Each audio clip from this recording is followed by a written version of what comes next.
All right, what's up, y'all? We were late yesterday. We didn't get to shoot a video, so better late than never. This is video number 7, and we got some interesting stuff to be talking about today. What's up, everybody? All right, first things first. Over 250 rappers died in 2021. Did y'all know that? Over 250 rappers in 1 year died in 2021. 2021 was the worst year in hip hop, considering the overall number of artists we lost. Even more cases than 2020, which is up until this point was the highest number of rap deaths. So 2020 was higher until 2021. So 2020 was the worst year until 2021. They surpassed that. Also, 200 gun violence. These are the numbers broken down. It's over 250. 200 people died from gun violence. 16 people died from health-related issues. 10 people died from accidents. 7 people died from suicides. 5 people from stabbings. 4 people from drug overdose. 1 person intoxication, and 7 people unknown. So it averages out to 1 dead rapper every 35 hours in 2021. 1 dead rapper every 35 hours in 2021.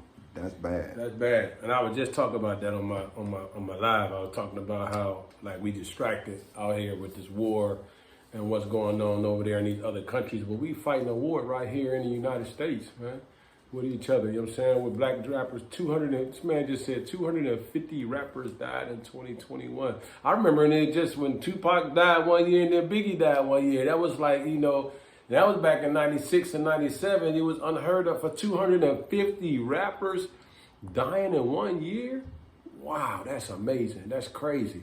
That's crazy. Nobody's talking about that, and it's like being swept up under the rug. Nobody's saying nothing about it. That's a good subject. We need to talk about that. That's big. All right, so starting from January 2021, Kenny Lou died of gun violence. Deezer D died of a heart attack. Levon, gun violence. Glizzy Pop, gun violence. Duke Booty, heart failure. GBG, Major, gun violence. Rapper 1, COVID-19. Honcho Quan, gun violence. BD Trey, gun violence. Bag Chasers, Kez, gun violence. Trouble Fam Prophet, gun violence. Nasty, gun violence. Big CEO, gun violence. Shorty Hog, gun violence. Germelis, gun violence. One Real D Code, gun violence. 18 Vino, gun violence. Downtown Dario, gun violence. Hood Rich Trap Boy, gun violence. A guy named Iron, that was his name, unknown. Q the Don, gun violence. King Tootie, gun violence.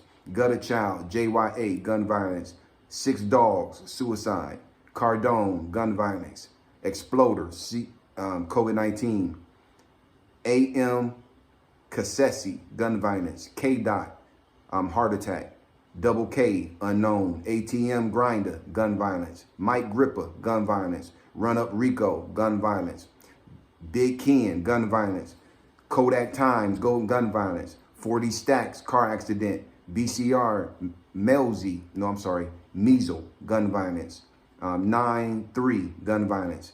Babyface CEO, gun violence. Man, y'all get the point. Yeah, it was so many names that I just stopped at March. I stopped in March or something like that. Yeah. But it's crazy how many rappers we done lost in gun violence. Yeah, y'all definitely get the point. Gun violence. Gun violence. You know what I'm saying? Here it is that we keep on dying from killing each other. You know what I'm saying? Most likely it was black on black crime. You know what I'm saying? So this shit's been going on for a long time, and it's still going on right now. But now it's just popular. It's normal. That is not normal, fellas.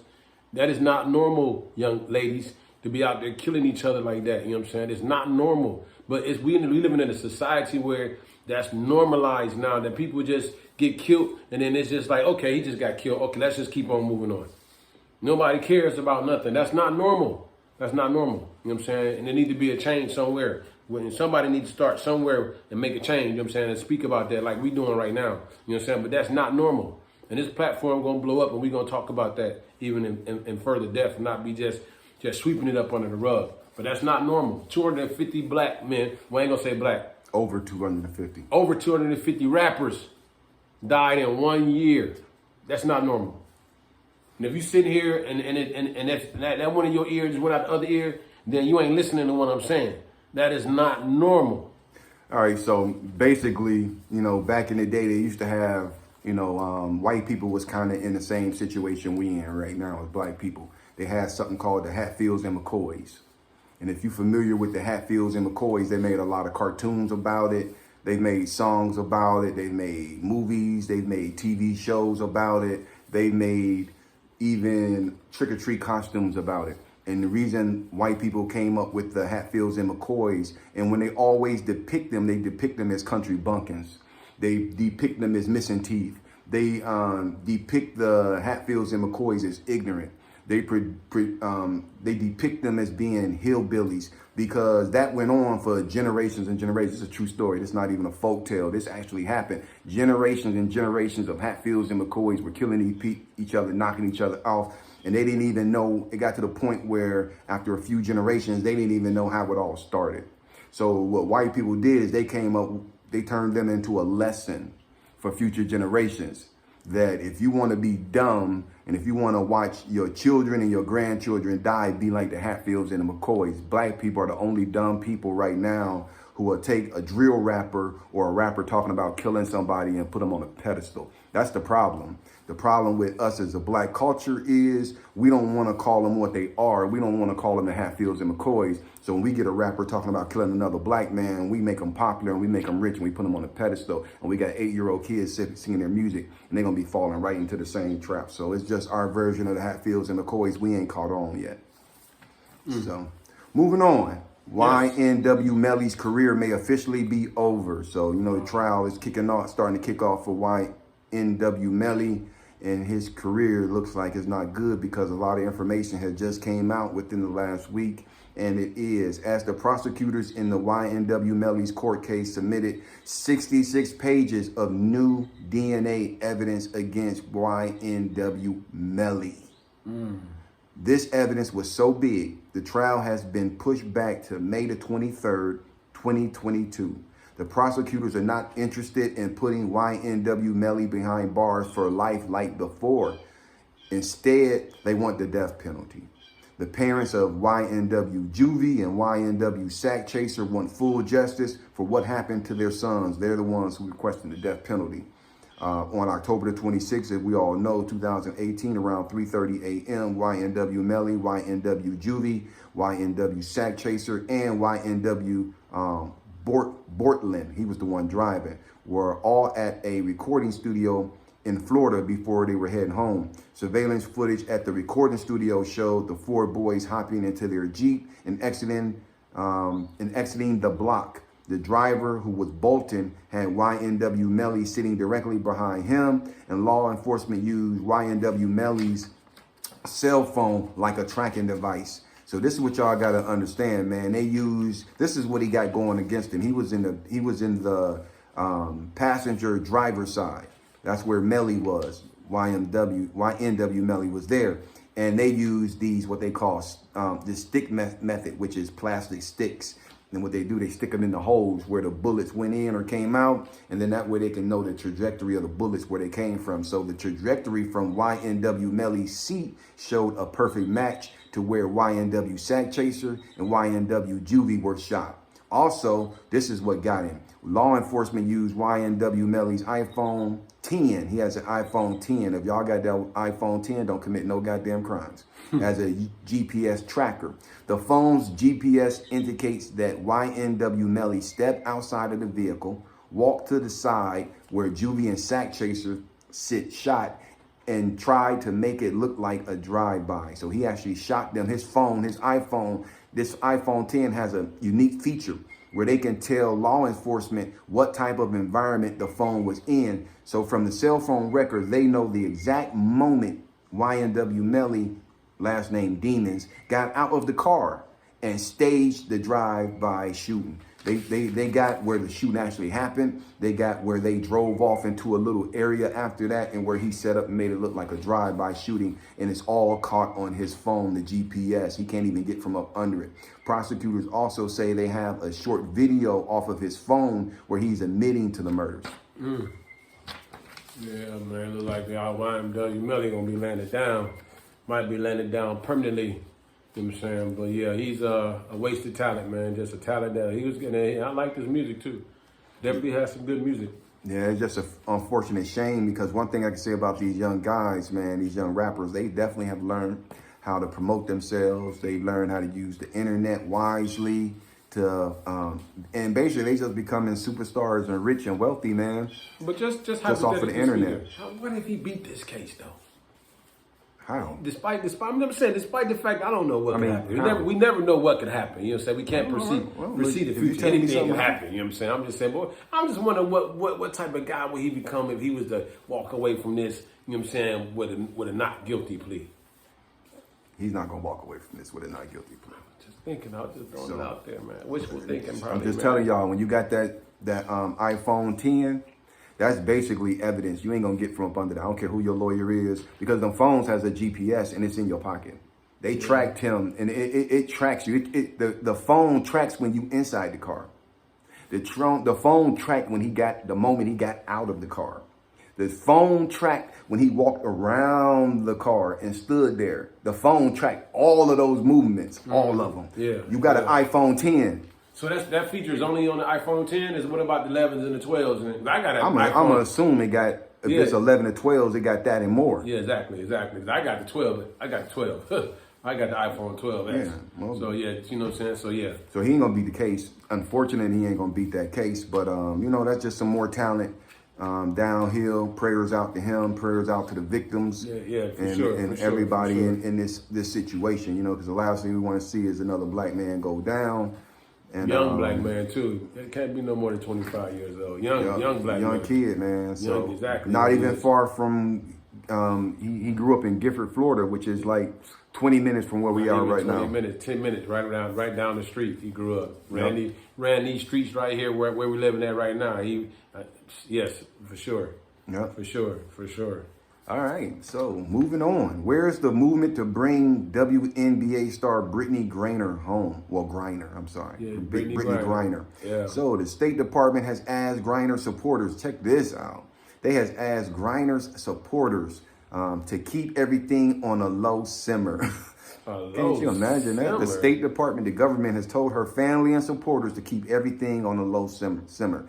WNBA Commissioner Kathy Engelbert tells the Associated Press that everyone's getting the strategy of say less and push more privately behind the scenes. So that's what the WNBA commissioner is also saying, that's the message they've been getting. So she's being held for vape products found at a Russian airport. A former coach of Brittney is afraid she's being mistreated because she is a black gay woman. So she feels like Russians don't like gay people, let alone black people, let alone gay black women. So Russian authorities say she'll be held for at least another 2 months, but could be held up to a year before her trial. So they talking about keeping her for a little while. They ain't gonna keep her over there because of that war. That's what that is. That's personal. No, it's more than that because what's the guy who just came back, the quarterback, the white guy, I don't even remember his name because I don't really fuck with him like that, but the one who always win in the Super Bowl? Tom Brady? Right. If that was Tom Brady over there, trust me, it wouldn't be low key. No, it wouldn't be low key. If it was Tom Brady over there, they'll be going over there trying to get him up out of there. Yeah, they'll be crying out. They'll make sure that he gets that. If they would do that for him, but what's the difference for her? Other than her being a gay black woman? They ain't got nothing to do with it. They ain't got nothing to do with it. And her being black, I don't think got nothing to do with it. You know what I'm saying? Because there's plenty of gay Russians over there. You know, it's the war going on and it's personal. Okay, but if it was Tom Brady? If it was Tom Brady, I think Putin still probably would try to put their foot down, but for some reason he'll probably sympathize with Tom Brady. He'll sympathize with Tom Brady. If it was Tom Brady, it wouldn't even be an issue. I'm just gonna keep it real. I ain't gonna sugarcoat nothing. If Tom Brady would have been over there, he probably wouldn't even been arrested. Yeah, he probably wouldn't even been held. Let's say that, dude. You know, he probably wouldn't even be held. So never got to that point. She's being mistreated. Right. It has something to do with her sexuality, and it has something to do with her color. Yeah. So that's a double whammy, and not in the simple fact that we're going through this war, and a lot of black people haven't really jumped on board with it. And that's my only problem right there. Nobody's, from the community is speaking up about it and saying it's hush hush. I heard about this 2 weeks ago. I read about this 2 weeks ago. Now here it is now. Me and you talking about it now on the podcast. Hey, this is the J&W show from J-Matic Media, man. We just doing the podcast. We got these subjects we talking about. We talking about Brittney Griner right now, and she's been held over in Russia, and we just discussing our viewpoints about it. And he makes some good points about what he just said right there. But yeah, race definitely has something to do with it. But me personally, I think that the war has something to do with it too. It might be a Putin, but who is she though? I mean, she's a black woman, an athlete. She played basketball for Russia, so I think she lives over there during the off time with the WNBA, and she played for a team over there in Russia. All I can say is she didn't kill nobody. Yeah, she sure did. She didn't hit nobody with her car and run somebody over and kept going. Nah, she ain't do nothing. She was going through the airport. She wasn't trying to hide nothing, and they pulled some vape, THC out of her bag, and that's why they holding her, and they talking about holding her for up to a year before she even goes to trial. It's unfair. That's unfair. And it's not right. You're right. So you're right. And nobody. But black people, we've been so conditioned that when unfair stuff happen to us, we still don't see it as being unfair. We still don't see it like that. That's true. That's true, man. That's rocking us to sleep. That rocking us to sleep type shit. You're right, man. You're right. It's distracting us. All right. So next and final thing, Kanye's Grammys performance pulled due to concerning online behavior. So the 64th annual Grammys is happening April the 3rd in Vegas at the MGM Grand. Kanye was supposed to perform, but he's been pulled from the lineup because of his recent online activity. Trevor Noah is hosting the awards show, and some people have said that it was because of him. So Noah responded and said, he said that I said counsel Kanye, not cancel. If you remember, they had a bit of a back and forth because of comments Noah said about Kanye's behavior towards Kim Kardashian. He also had some stuff to say towards D.L. Hughley that was out of place and out of pocket. But the bad part about it is Kanye has 5 nominations for this year's award ceremony, including Best Rap Album of the Year for Donda.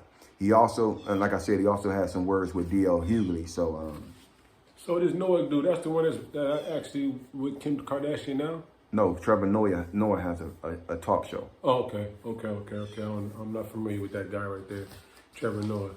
Yeah, Kanye just seemed to be. I don't know. You think that's fair? I don't think with the pulling. Well, his behavior has been erratic, and the people are speculating that he might commit some type of violence towards them or whatever the case may be. I've read that a couple of times, but let's see, the Grammys. Mm-hmm. Yeah, they do what they want to do too. Well, I mean, shit, that's their right to pull his ass, And the thing about it is, the only reason he's been able to get away with what he's getting away with so far is because he got a whole bunch of money and he got a big following. That's the only thing that trumps black. If you got enough money, you can transcend being black. Yeah. It ain't all about color all the time. Oftentimes, it's about the haves and have-nots. So certain type of wealth, you can transcend a lot of the bullshit, and then the same people who will probably close a door in your face will open a door for you just to get your money. But one thing about Kanye, even though he is a very talented guy, he reminds me of the devil. The devil? Why you say that? Yeah, he reminds me of the devil, man. He could have been the devil. Reason he reminds me of the devil, because if you read the Bible, man, you read through the Bible, it talks about how the devil was a beautiful angel. It talks about how the devil played music and how the devil created music and how the devil was skilled in creating music. And said that he was so skilled at music that everyone in heaven loved it. They loved what he did. He was able to use his music. He was able to get 1/3 of heaven to rebel against God. The devil got to the point where he said, I'm God. The devil said, I'm going to build a throne higher than God's. Go read the Bible. Yeah. He said he was going to build a throne higher than God. He said, call me God. Because he was so popular and so well liked, and he was creating this music, he started thinking, damn, I'm really good. Yeah. He said, I'm just telling you, I follow stuff. I pay attention. And that's how the devil rebelled, and that's how he got 1/3 of the angels to leave heaven. 1/3, that's a lot, because he influenced them with his music. And if you look at society, look, Kanye did not cure cancer. Kanye did not create something that he didn't create something that ended the hunger crisis in the world. He didn't create something that brought clean, fresh water to everyone in the world. He made a fucking beat and some songs and got some platinum albums. And I know some people who fans of Kanye hate to hear that. They hate to hear that. But we started looking at these people as idols, and we put them on a pedestal, and we put them above God. So when you see Kanye or any of your fucking stars, and you meet them in person, and you're like, my God, oh my God, oh my God, oh my God, that's not God. And that reaction that you're giving towards that entertainer or that singer or that star who's just a human being is the type of respect and reverence you're supposed to give to God. Well said. That's why they call them idols. Truthfully spoken by the great one. That's why they call them idols, because you ain't supposed to look at another man like that and say, my God, or a woman like, my God, I got to meet you. That's how you're supposed to be in the presence of God. So that thing went to Kanye's head, and Kanye just taking a play. Kanye don't know. He don't know what he don't know. But the thing is, if you look at music, music is an easy way to influence and reach the minds of people and children. It's the best way. Better than any other way, music. Better than movies. Better than anything. Music is a way to get in people's minds and have them on rotation. Have your words on rotation. Popping their heads. And then you'll have these people and these kids looking up to you. That's why we starting to see with these negative messages, over 250 rappers died in 1 year. You play with the devil. You want to play with the devil? Because that's the devil's tool, music. Yeah, that's deep. That was the devil's tool. And that's why the devil is in hell now. Because he thought he was better than God because he could make music. You don't make you a God because you can make music, but we look at people who can make music really good like gods. Man, we ain't never grew up. I'm glad we ain't never grew up like that. Glad I ain't never grew up like that. A whole lot of people don't even know what they're doing. You don't know what you don't know. Yeah, exactly. Yeah, I mean, I'm not saying anything negative about Kanye, not really, but I will say this: he is not a god, and you subject to the same laws as everybody else. And bro, you gonna die just like everybody else. You ain't gonna get nothing more than nobody else. You ain't gonna get no more life than the man with no money. So the best thing, I just hope Kanye can turn it around, get on some medication, and salvage whatever left of his life. I want to see the brother be totally successful, me personally. He need more than that. He need a pill down the throat. Get you some black friends, Kanye. Get you some black pills. Change up. Switch up, Kanye. You know what I'm saying? Tighten up, Kanye. You know what I'm saying? But yeah, but once again, man, this is J&W, the J&Wil show. From J-Matic Media. And we just doing this as our 7th podcast. And we're going to keep on shooting these out there every single week, man, no matter what, if God is willing, man. And this is Will, I'm Jay, and we out here, man. We out here, and we're going to try to reach the masses, and we're going to try to blow this thing up and be prepared for the summertime. We got a little Ricky going to be on the beach doing some interviews, and Will is going to be doing some extra projects on his, and we're going to be doing this every single Saturday, man. And I'm going to still be on Facebook with the J-Matic Media, shooting out videos every day. So just be looking out for us, man, and support us, man. Like, share, subscribe. I'll be on Facebook every day doing live, asking you guys to like, share, and subscribe. And for those that have been doing it, because our numbers going up little by little, you know what I'm saying? You know, we appreciate y'all. We appreciate y'all 150,000%. We appreciate y'all. Definitely. You know, shout out to Leon Glover. I know I didn't get a shout out to him before. He been commenting and supporting our videos. So we definitely want to send love back to him. My boy Lamont Smith. Oh, definitely Lamont. I think Lamont might be in Columbus living now. I ain't for sure. But shout out to Lamont. Demo, somebody else supporting us. Demo hit me up other day too. Shout out to Demo, man, and Quinn. For sure. The family, man. We know who family is, you know what I'm saying? That support is great, man. We appreciate y'all, man. And we'll be back next week. Same place, same place. That's from J-Matic Media. Peace. Peace.